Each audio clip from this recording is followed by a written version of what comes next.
Hello, Crossroads witches and other interesting magical beings. I'm still painting. For those in which are new here, hi. My name's Taryn. I'm a Southern conjuring witch. I've been in community 4 decades and counting. And as Southern conjurer, we are folk magic, and it's all about using what you have, using what you need. And we also very much are about protecting our properties, our spaces. I had done the other video talking about casting circles and creating sacred spaces. If you want to go check that out, you can watch me paint there. Colors. We talked about here we have blue bottle trees, blue glass that we put in trees to keep the haints and the boo hags away.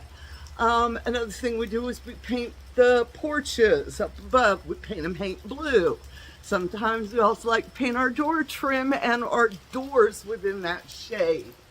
But for me personal, I'm down here in the low country. I'm actually on the Sea Islands, meaning I'm in the Gullah Geechee corridor. I'm right outside of Charleston. I'm up on John's Island, up on the tippy part of the island. Not down on the HOA part of the island, is what I'm saying. Y'all, it started raining, which is fine because I've got a big barn and I'm painting down here.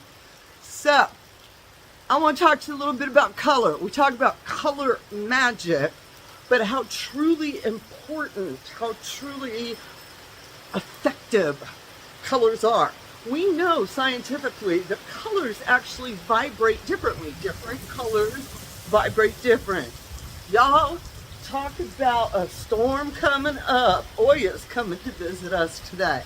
So, I'm going to keep going and I may have to move this inside, but I want to show y'all. Alright, here, our oldest plantations were indigo. The color blue is very desirable and the indigo plant was grown here. And through the color indigo is where we get those beautiful turquoisey watercolors of paint blue.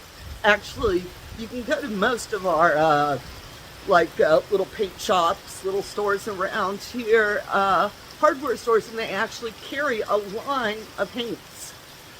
My favorite colors, I always tell people, is Miss Celia's Porch. I just think it's the most perfect shade of paint blue you can get, and I've actually painted it here on site. But color magic, color protection, colors can attract and colors can repel. And when we're painting our spaces up, we can use that knowledge to shift the energies, all right? And I know many of y'all folks, you don't own where you live, but that does not mean that y'all can't be creative. I know many of you magical beings out there, and you are definitely creative. So take what I'm saying and figure out how to use it in a way that works for y'all's situation.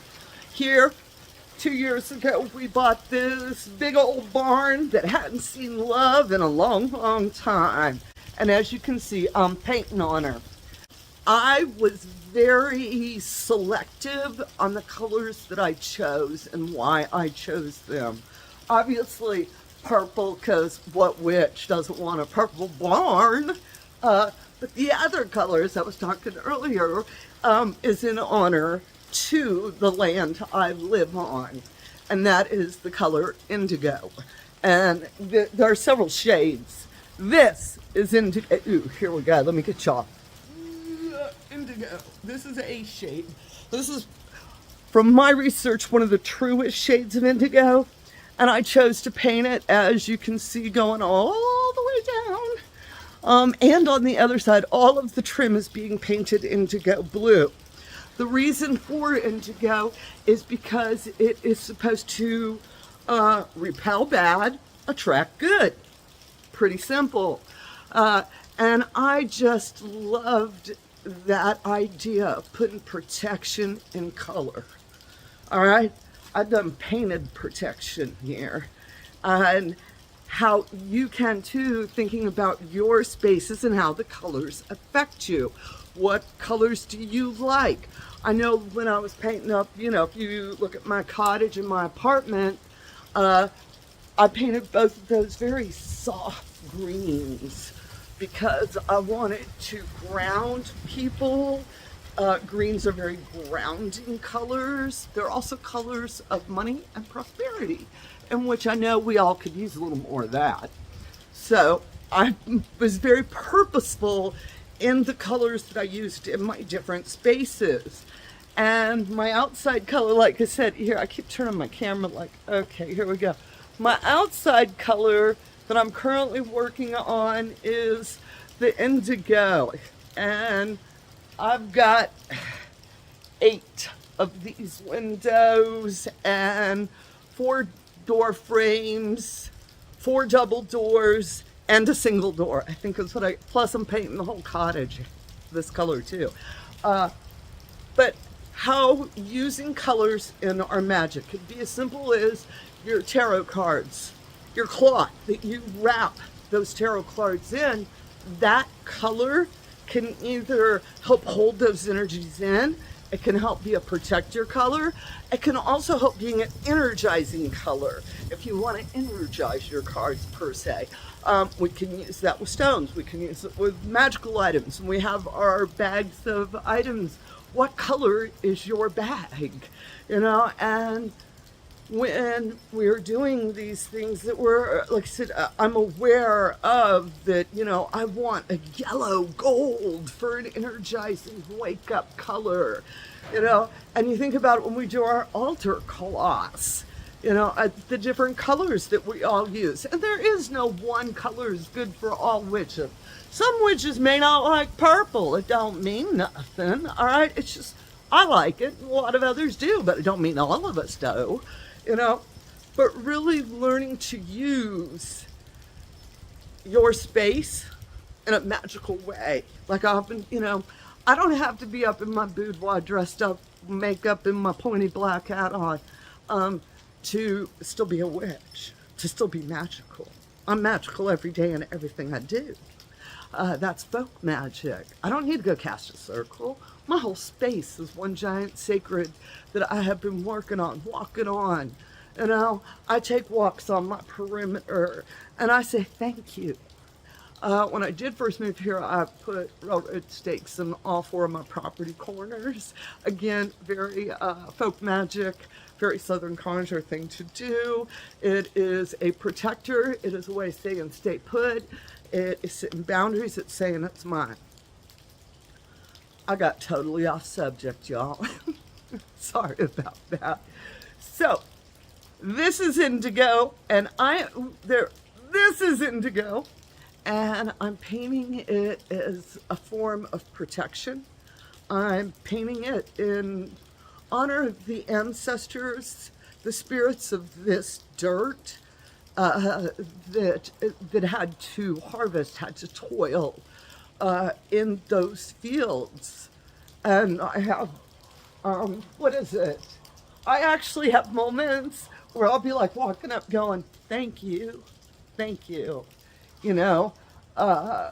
It is so important for the land you stand on to know its stories, to know the folks that stood there before you.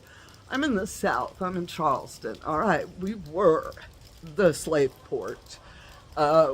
We've got a horrific history mixed with beauty.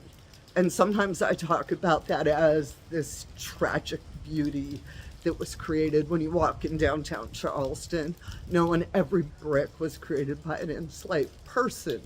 So how do you honor that? Stories. I know the story of this paint. And I think the ancestors hear that, appreciate it, all right? Not forgotten. And that is the most important part when we are in histories that are uncomfortable. We need to embrace it, we need to learn its story, and we need to learn ways that we can honor it in a respectful way. And I feel I've done that, where I have learned my stories. I know what this represents, and I am thanking the spirits that were buried, the ancestors of this dirt, you know, in a way that I feel is meaningful. And that ain't saying this is how you're supposed to do stuff. Everybody's got to do their own thing. You got to figure out the way you will honor your land, its stories, your own family stories, for instance, you know, and how you can bring that into your magic and potentially paint it with colors. Colors have so much representation and meaning. I'm not going to give a list. I think lists are made up by somebody else, and I very much believe you need to make your own list up. All right. On what's meaningful to you, what's meaningful to the dirt you stand on. So I'm gonna go finish painting the last window. I'm too excited. I am on number 8, and then I have to flip over to door jams. And as you can see up above me, we often talk about how high I painted it. Well, that's as high as my bench goes, y'all. But I will show you what my husband, here, let me back up, was kind enough when it's like, oh, honey, I got you a present. I'll show y'all what my husband bought me. Ooh, right here, back up. Here it is, scaffolding. My husband was kind enough and loves me enough to buy me scaffolding so that now I can paint above that bench line. So in the coming weeks, y'all are gonna see me up on my new scaffolding. Here, let me flip my camera around. I can never find scaffolding. Yes, and this is getting painted all the way up to the top. Now, the sides of my barns, I'm actually not painting all the way up to the top. They will be painted, I think, 6 boards up, and then we're putting like a piece, you can see that trim board where there's a slight change. That is as high as the purple paint is going, and then after that I'm leaving the rest of this alone. So I'm gonna get to painting, and I definitely, y'all's thoughts on this. What colors? What's your protection color? What's your invigorating color? You know, what makes you happy? What brings you down? All right, and how you use color in your magic. And with that, enjoy. I did a whole new thing where I actually feel myself doing some painting. And so I hope you enjoy it. And of course, oh, y'all, my husband also bought me a 6-foot rooster. Cause, here, everyone needs a 6-foot rooster. I saw it up at Tractor Supply and was like, oh my God, that's the coolest thing. And look, it's got shades of turquoise, so it matches my place.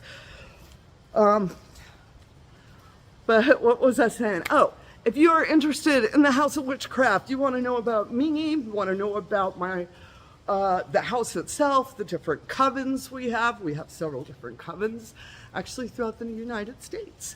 And if we've got one close to you, and if we don't, we also have a virtual group that meets every Thursday where we go over different topics. I typically, every quarter, I bring in a speaker, an author, a noted elder in the community, and have them sit and chat with us. We also do rituals. We have a goddess chat that happens on Thursdays. We have Sunday. And then we have another Sunday where we have meditation as well.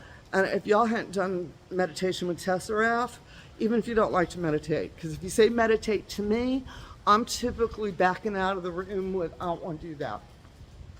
I enjoy his meditations.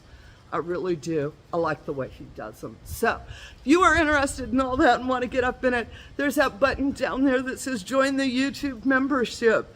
If you join it for $14.99 a month, it opens all of this up to you. And when you get on our emailing list, we're sending stuff back and forth and everything. And we would love to have you come and participate. If you don't want to have that much of a commitment, the first Thursday of every month, we open up the chat room to anybody who wants to come. And it gives for the community, it is our way of giving back to the community, allowing folks to come into our space. No obligation, no trying to sell you or hook you up, nothing like that. You can come and sit and chat with us. Like I said, we typically have a topic that we're going over. And if you are camera shy, where you're like, I'm just not sure about that Zoom, you don't have to turn your camera on. You can just sit and listen to us, all right? I completely understand social anxieties. I've got my own to deal with, and that's why we try to make it as easy as possible. So please check those out, and if you're interested, I just came out of a meeting where I was told that I have to do more promotion.